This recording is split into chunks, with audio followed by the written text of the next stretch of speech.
السلام عليكم ورحمة الله وبركاته. ازيكم حبايبي؟ عاملين ايه؟ وحشتوني. معاكم أميرة في المطبخ. يا صباح الفل والهنا والسعادة على عيونكم يا رب يا أجمل متابعين. وكده طبعا انتوا اللي بتشجعوني ان انا اعمل فيديوهات وكده بمشاركتكم معايا. وربنا يقويني يا رب ان انا اقدر اخدمكم او اسعدكم او اعمل لكم اي حاجة تسعدكم وترضيكم. احنا هنا لسه صاحيين اهو كده وفتحنا كالعادة هنا قناة القرآن الكريم.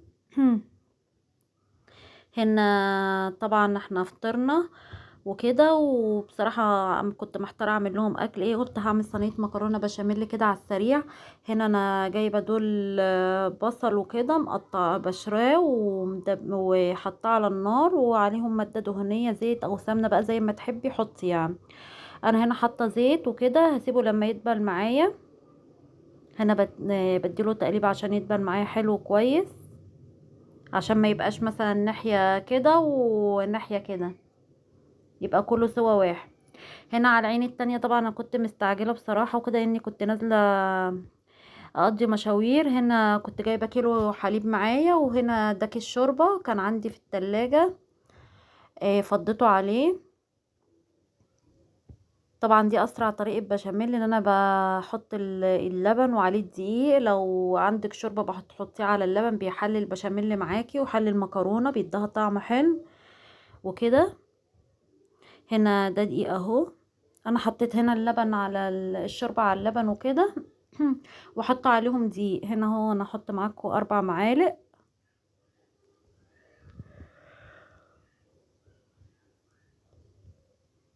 دول 4 معالق دقيق.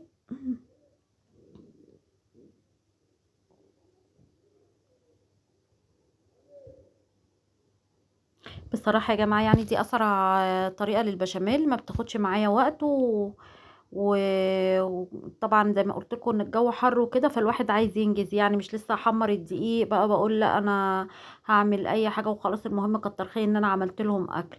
هنا بحط الدقيق على اللبن واديله تقلبتين، اسيبه على النار. بحط عليه طبعا بسيبه على النار وكده. اول ما يبتدي يتقل معايا بقول نازله عليه بالملح والفلفل وجوز الطيب، وافضل اقلب فيه عشان ما يكلكعش معايا. انا هنا كنت بقلب الدقيق علشان خاطر يفك معايا حلو. طبعا الطريقه دي ما تخافيش ان هو يكلكع معاكي طالما انت مقلباه كويس جدا جدا يعني وكده، ومقلباه والدقيق فكك في اللبن. انا هنا كنت كل شويه بتابعه واقلب البشاميل. هنا بقى انا هنا البصله اهو لازم بقلبها برضك. هنا كنت عصره بتاع 4 طماطميات وكده وعليهم قرن فلفل احمر. هنا حطيت الطماطم على البصل اللي انا دبلته للحمه.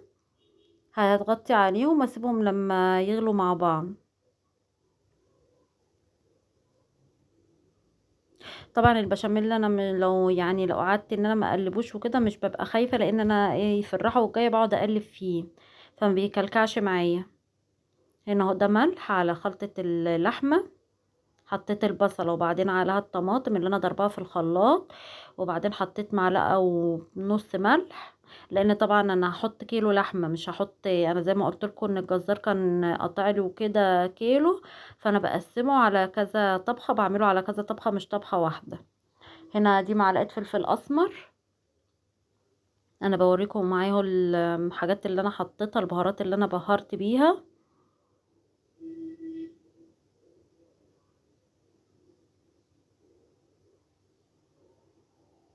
هنا دي دي كزبره. انا اي لحمه بعصجها لازم بحط عليها كزبره ناشفه يا جماعه.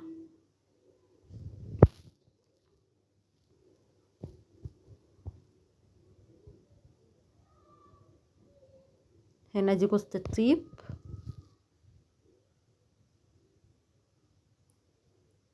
احط حبه.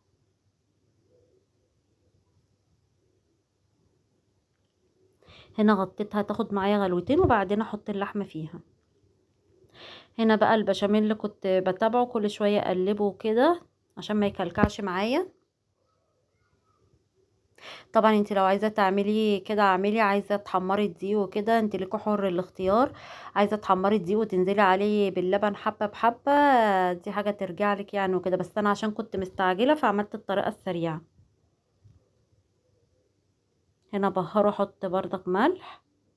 هنا بحط نفس البهارات، بس اللي بيفرق معايا ان انا مش بحط على خلطة البشاميل كزبرة ناشفة. خلطة المفروم بحط عليها العصاج، بحط عليها كزبرة ناشفة. خلطة البشاميل بحط عليها ملح وفلفل اسمر وجوز الطيب وخلاص. هنا اهو جوز الطيب، ده فلفل اسمر معلش. انا طبعا حطيت الملح قدامكم دلوقتي، وده فلفل اسمر، دي جوز الطيب. هديهم تقليبة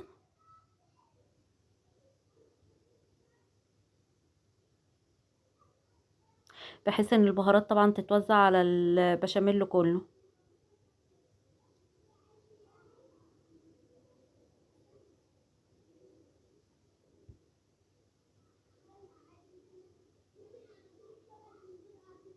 هنا كانت الطماطم خدت لها غلوتين. هنا دي المفرومه اهو، هنزل على الطماطم بيه والبصل اللي انا بشراه.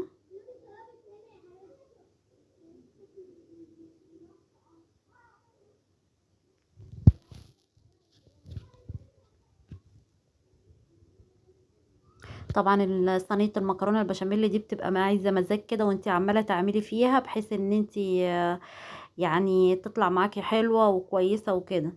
هنا اهو البشاميل انا بوريه لكم تقل معايا، ابتدى ان هو يتقل معايا، بفضل اقلب فيه لغايه ما يتقل على الاخر. اللي عايز يستفسر عن اي حاجة، اللي عايز يسألني على اي حاجة، مقادير اي حاجة، يتفضل ويسأل، يعني احنا اخوات.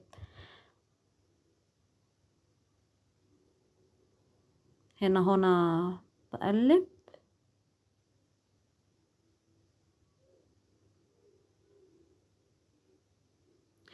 يا ريت بقى لايك واشتراك يا حبايبي، لان زي ما انتم شايفين طبعا احنا الجو كان حر جدا، وانا واقفه البوتاجاز عليه ما شاء الله كام حله وكده، فما كنتش بصراحه انا بصور لكم وانا مش مستحمله ان انا اقف في المطبخ. هنا هو البشاميل كان تقل معايا، فربنا يقويني ان انا اقدر اساعدكم كده يعني. انا بوريكم البشاميل ان هو تقل معايا وكده. هنا دي اللحمه اهي فكت معايا في البصل والطماطم. هنا هسيبها تتعمل براحتها، تشرب الميه براحتها، واغطي عليها. هنا بقى كنت جايبه حله مولعه عليها وكده. انا زي ما قلت لكم قبل كده ان انا بحب اعمل صينيه المكرونه البشاميل بالمكرونه الاسباجيتي. بحسها ان هي جوسي كده وطريه، بتبقى طعمها حلو. هنا بعد ما الميه غلت قطعت، يعني بجيب المكرونه، كيس المكرونه اقسمه نصين واحطه في الحله وفي الميه وهي بتغلي. هنا هي اللحمه كانت خلاص معايا، خلصت. هنا هي اللحمه خلصت معايا، لسه منزلاها. والمكرونه كانت جاهزه معايا برضك، صفيتها وكده. والبشاميل اهو كان خلص، كله كان خلصان الحمد لله. فاضل بس ان انا كنت احطها في الفرن.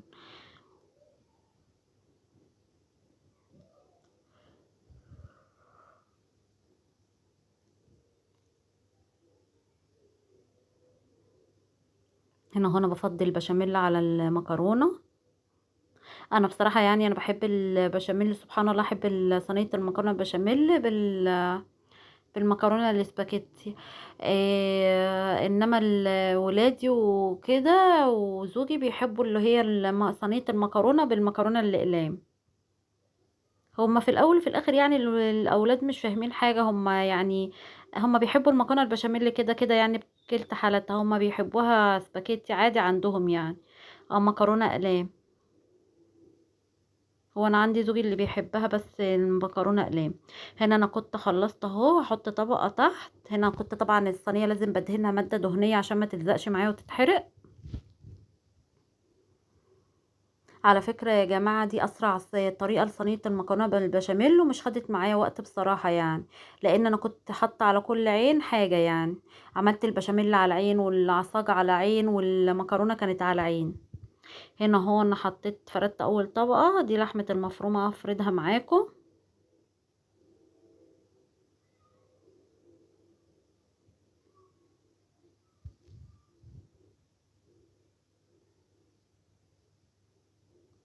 طبعا ما كنتش عارفه اتحكم للدرجه يعني، لان بصراحه يعني كنت منزله الحاجه من على البوتاجاز، الحله كانت سخنه وكده. ربنا يرحمنا من عذاب النار يا رب، اللهم امين. هنا احط الطبقه التانية. طبعا انا حاطه على المكرونه دي بشاميل وكده، صوص بشاميل، ومقلباه حلو فيها. هنا دي اخر طبقه اهي، الطبقه التانية بعد ما حطيت طبقه العصاج. هبتدي ان انا افردها حلو كويس معايا، وبعد ما اخلص هنزل عليها بالصوص البشاميل اللي باقي معايا.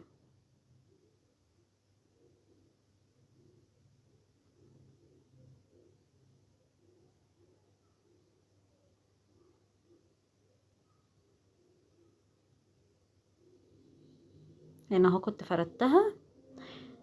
هبتدي بقى ان انا بعد ما افردها هنزل عليها اهو بالبشاميل. طبعا عايزه المكرونه تبقى معاكي جوسي كده وحلوه وطريه، لازم بتعيني لما بتيجي تحطي على المكرونه بشاميل وكده، بتسيبي حبه في الحله بتحطيهم اخر حاجه. دي بتطريلك المكرونه وتديها طعم معاكي. طبعا لما بيكون اللبن نظيف وكده، الحليب اللي انت جايباه برضك يعني بيديها طعم، ويا سلام بقى لو زودت عليها حبه شوربه يديها طعم اكتر. هنا انا فردت البشاميل معاكم. انا بوريها لكم خطوه بخطوه عشان اللي عايز يتعلم، اللي عايز يعرف الطريقه كده يعني.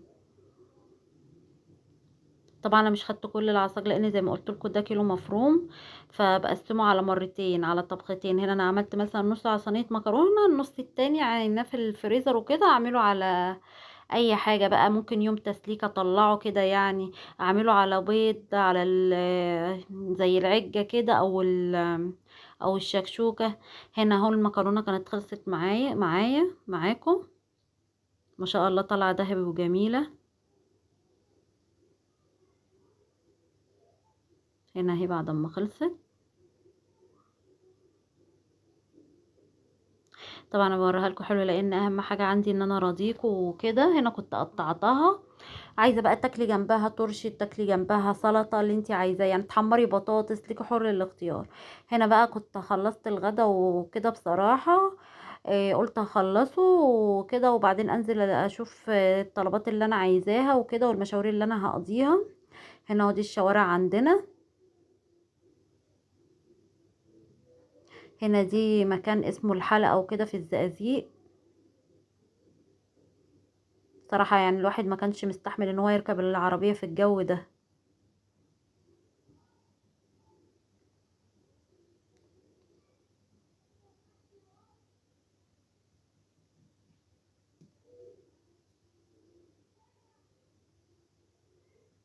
بصراحة يعني انا بحب الشرقية قوي يعني وكده، هي بلدي طبعا، فشيء طبيعي ان انا احبها وكده. وبصراحة ناسها كويسين واهلها محترمين وكده، فربنا يعني يبارك فيهم ويبارك فينا يا رب، اللهم يبارك في الشعب المصري كله اجمعين. هنا كنا ماشيين بالعربية.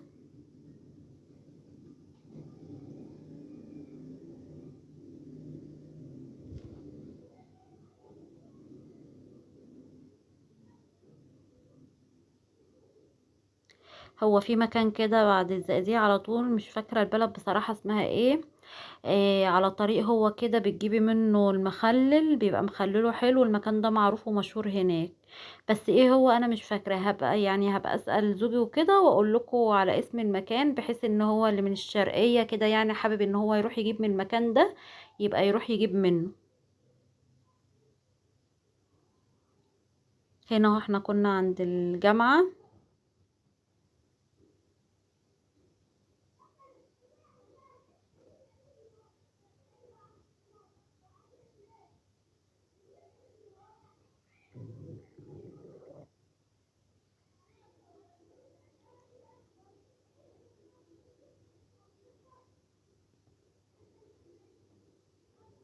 طبعا يعتبر ان الشوارع ما كانتش زحمة قوي يعني للدرجة وكده، لان الجو كنا كنا يعني قبل العصر على طول، فكان الجو حر يعني. هنا هو ده المكان اللي فيه المصنع وكده، مش عارفة اجيب لكم المكان لان احنا كنا راكنين العربية قدامه سابقينه يعني. هنا هي البراميل اللي بيعملوا فيها. ده الطريق اهو.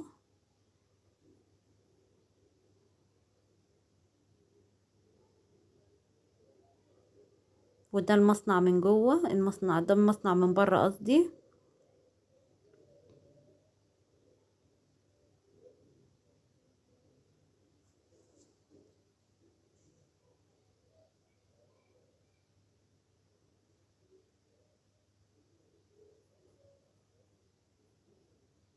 طبعا انا كنت بوريكم كان في مواشي ماشية الناحية التانية وكده، بس مش كنت عارفة اتحكم في التليفون وابينها لكم اكتر يعني. كان ابني الصغير قاعد معايا وكده في العربية، كان فرحان بيهم وعمال يتفرج عليهم. والسلام عليكم ورحمة الله وبركاته.